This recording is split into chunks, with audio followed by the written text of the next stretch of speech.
Institut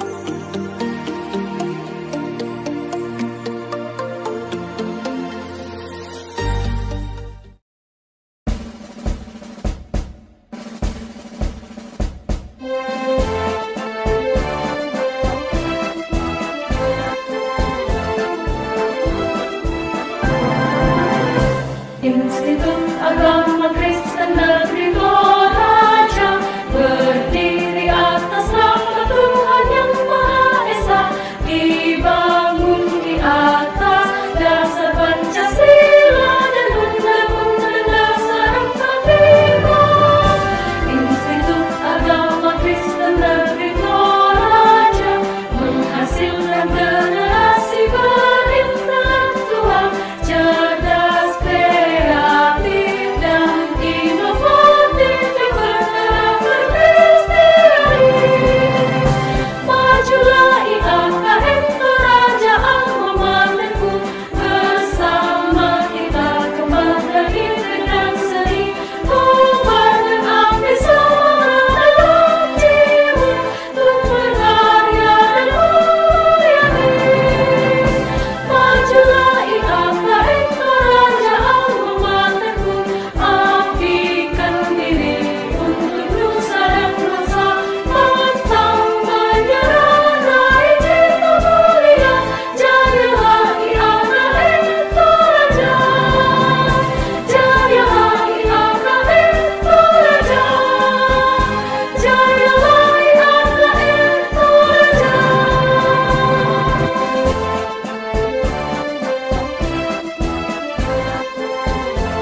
Shalom, perkenalkan nama saya Hans Denny R, mahasiswa Institut Agama Kristen Negeri Toraja, program studi S1 Pendidikan Agama Kristen, kelas D, angkatan 2019.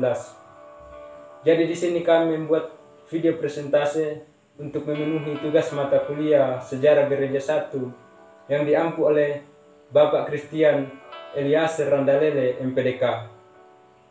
Baik, langsung saja kita masuk dalam materi kami, yaitu latar belakang dan hasil keputusan Konsili Nisea dan Konsili Konstantinopel. Jadi yang pertama-tama yang melatar belakangi kedua konsili ini, yakni Konsili Nisea dan Konsili Konstantinopel, adalah pertanyaan. Pertanyaan, apakah Kristus Sang Putra merupakan Tuhan yang sesungguhnya dan sepenuhnya seperti Bapa? Jadi pertanyaan ini merupakan masalah besar yang menguasai pemikiran gereja kira-kira kurang lebih 300 tahun lamanya. Dalam hal ini, ada dua tokoh yang turut serta dalam memperjuangkan masalah ini, yakni Arius dan Athanasius. Kedua tokoh ini merupakan majelis gereja di Alexandria.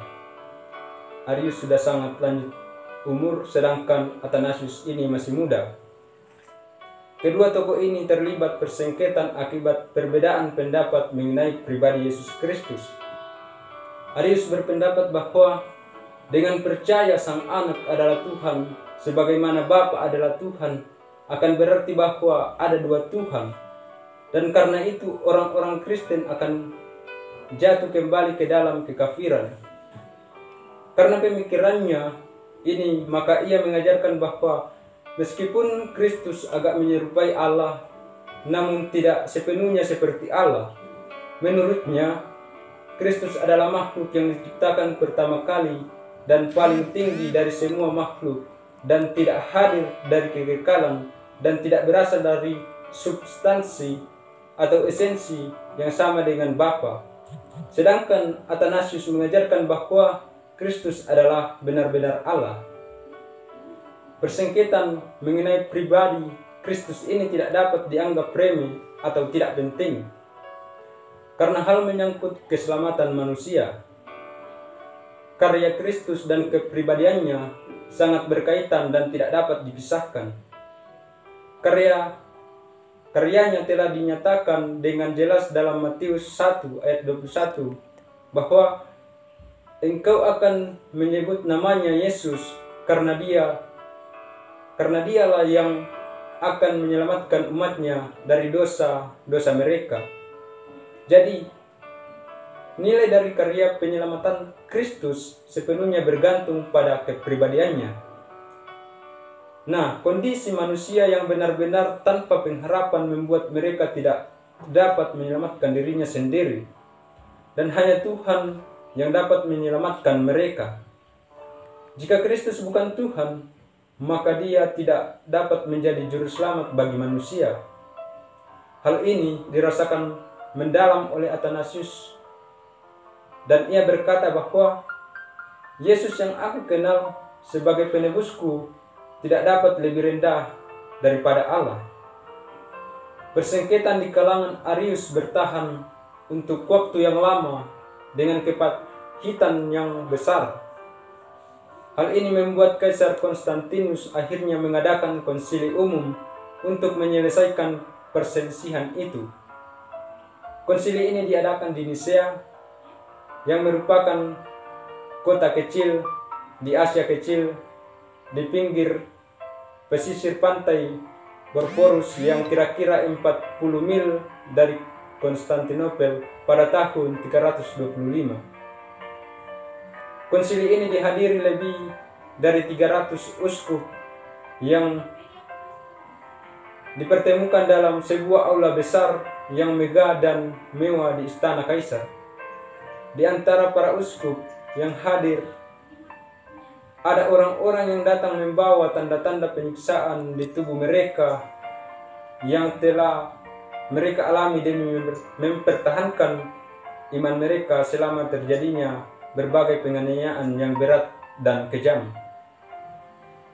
Pertemuan konsili di Nisea menghasilkan bahwa pandangan-pandangan Arius telah dikutuk sebagai bidat serta menyetujui suatu pernyataan doktrin yang benar mengenai pribadi Kristus sebagai keyakinan iman gereja. Pernyataan itu kemudian diperluas dalam konsili-konsili berikutnya yang dikenal dengan Credo Nicea.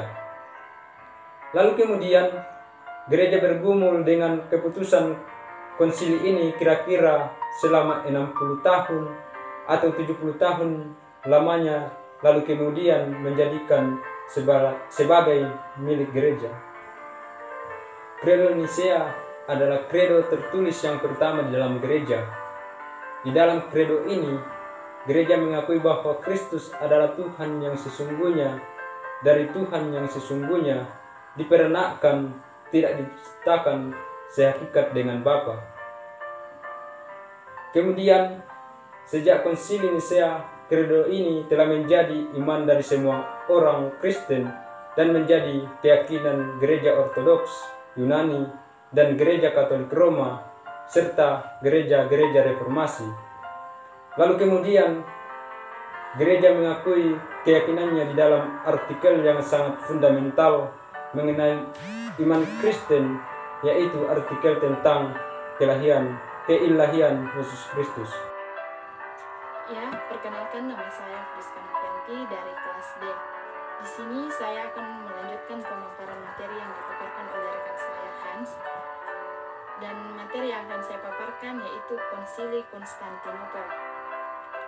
Konsili Nisea gagal mengakhiri persengketaan Arianisme, di mana Arius dan beberapa uskup lain menolak menandatangani Credo Nicea, dan masih banyak orang yang sependapat dengan Arius. Mereka merasa bahwa rumusan-rumusan yang disetujui oleh Konsili Nisea tidak cukup untuk mengungkapkan iman Kristen. Mereka menerima dukungan yang kuat dari beberapa kaisar dan anggota-anggota tertentu dari lingkungan istana kekaisaran.